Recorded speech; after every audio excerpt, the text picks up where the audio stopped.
I used to think I wasn't built for relationships. Every time things started to feel real, I put away. The messages that used to make me smile started to feel like pressure.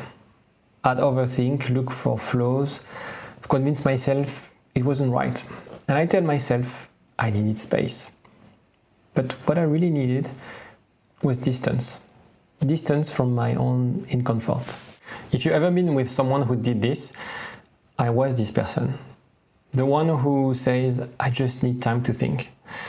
What I'm really doing is trying to stop my body from panicking. People call this fear of commitment, but that's way too simple to describe this. It's not fear of love, it's fear of need. Because when love starts to matter, it makes up every part of you that remembers what it's like to lose it. When things feel safe, I can be present, I can listen, I can care. But the thing is, the moment the connection deepens, something shifts. My body goes into protection mode. And it's like a reflex. I start to analyze, to detach, to intellectualize. And my mind makes this sound reasonable. I'm just not ready, or I need my independence. But I realize now that independence was never the goal. The goal was safety. And the brain of an avoidant doesn't think, I don't want you. It thinks, I'm losing control. And so what it does, it creates the control to breathe. And even that distance breaks the thing that we actually want, which is connection. And most of this starts long before adulthood. Maybe you grew up in a home where emotions felt overwhelming, or where love came with conditions, approval, achievements, being easy to handle. That's my parents.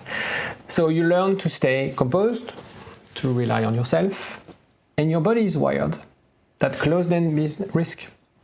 That's what attachment theory describes.